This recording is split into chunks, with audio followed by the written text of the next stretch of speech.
Welcome to Stories for Wonderful Children. I'm Dan Wendelin, your host and storyteller. Years ago, I began recording the bedtime stories I told my children every night.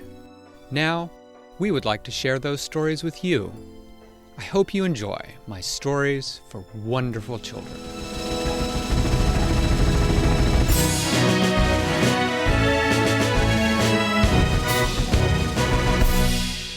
Matilda lived with her mommy and her little brother Teddy in a shelter. Matilda. It was a shelter for people who did not have homes of their own. Matilda remembered that when she was little, they used to have a home of their own.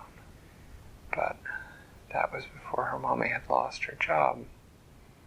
And after her mommy had lost her job, they had no longer been able to pay to have a home of their own. And so they had had to move out. And they had had no place to go because they did not have any family in town. And so her mommy had taken them in a taxi to this shelter.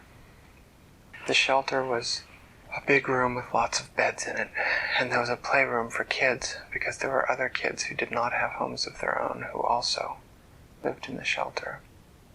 During the day, sometimes Matilda's mommy would take Teddy and she would go out looking for work. Matilda would stay at the shelter and play with the other kids who were there, and they would all be watched by Lily, who was one of the ladies who worked at the shelter. Lily had always seemed very nice to Matilda, although a little strange. She didn't talk a whole lot, and when you watched her move, she didn't walk like a normal person did, putting one foot in front of the other. She almost skipped or danced as she walked. Matilda always thought it was curious. She liked to follow Lily around and watch Lily do the work that she did volunteer to do at the shelter. Lily would take all the dirty bed linens and get them washed and dried. She would hang them out on the clothesline in the backyard. Matilda was one day looking for Lily. She had been in the shelter playing with one of the other little children. They had been playing checkers, and she had won, and the little boy had decided that he didn't feel like playing anymore. So Matilda had gone in search of Lily. First, she had looked in the room with all the beds to see if Lily was maybe gathering the bed linens or making beds, but Lily was not in there. And then she went to the laundry room, but Lily was not getting wet sheets out of the washing machine. Then she decided to go look in the backyard of the shelter. She walked out into the backyard. The backyard of the shelter was surrounded by an old rickety wooden fence that badly needed painting. If you looked at it, you could see just a little bit of the old sky blue color that used to be on it peeling off in small chips of paint here and there. The fence also needed repaired. Some of the boards were bent or broken. It was a small yard in the back of the shelter. There were 2 trees that supplied shade, and strung between them was the clothesline that Lily used to hang sheets out to dry during summer days when they could dry outside. There were sheets on the line now, and it was the sheets that kept Matilda from seeing Lily at first. Matilda noticed that she was the only one out in the yard, except for Lily, and as she watched, she saw one of the sheets fly up into the air and land gracefully over the clothesline. Matilda thought that that had been the most amazing throw she'd ever seen. She'd never seen a sheet do just that, just fall just so over the clothesline, so that each half was draped evenly and it was ready to be pinned in place. It startled her so that she did not move and did not say anything and did not greet Lily. And so she was there to see a moment later when Lily seemed to bend for a moment and another sheet flew in a perfect arc, landing over the clothesline. Except this time Matilda had seen what she had not seen the first time. Lily standing there, glowing just slightly, with a slight, faint shimmer. You would almost not even see it if you were not looking closely.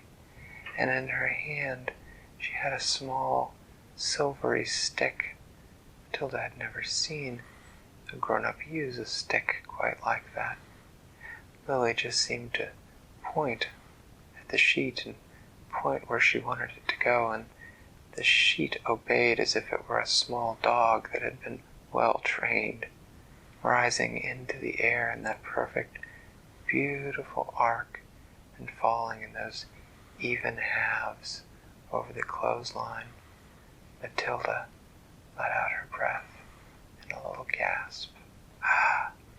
And Lily looked up. She smiled, and with that smile, all of a sudden she seemed to be just Lily again. There was no glow around her, and the silvery stick that had been in her hand was no longer there. She said, "Hello, Matilda. Would you like to come help me with the sheets?" Matilda said, "What was that? What was that, Lily? What were you doing?" And Lily said, "Oh, those are just my tricks, Matilda." Matilda did walk over and helped Lily pick those sheets out one at a time with her hands and fold them neatly over the clothesline, although what she really wanted more than anything, was for Lily to show her how she had used that stick, how she had made that glow. After they had finished and Lily had gone inside, Matilda walked around the yard looking at all the sticks she could find, looking for one that looked just right and with just that silvery sheen. She found one that seemed the right length, although not really the right color, and she tried waving it at the sheets and at the fence and at the cars, trying as hard as she could to get something to move, to get a sheet to fly into the air in that perfect arch and obey her.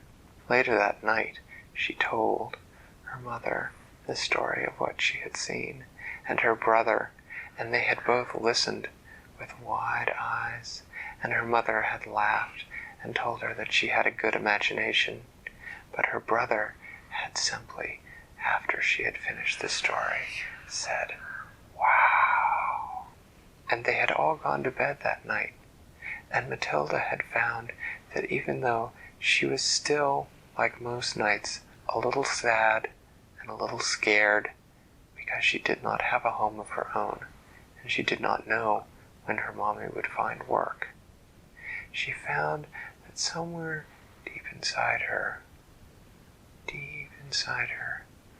there was a little warm glow of happiness, a little warm glow of mystery, a little warm glow that there were some things in the world that she could not explain, that Lily was one of them. Thanks for listening to Stories for Wonderful Children. I created today's story, but questions and witty commentary were supplied by my children. The music was created by Brandon Thompson. If you enjoy the show, please tell someone about it or leave a review on your podcast provider. Our website is storiesforwonderfulchildren.com, and you can also find us on most social media. I'm Dan Wendelin, reminding you to tell someone you love a story.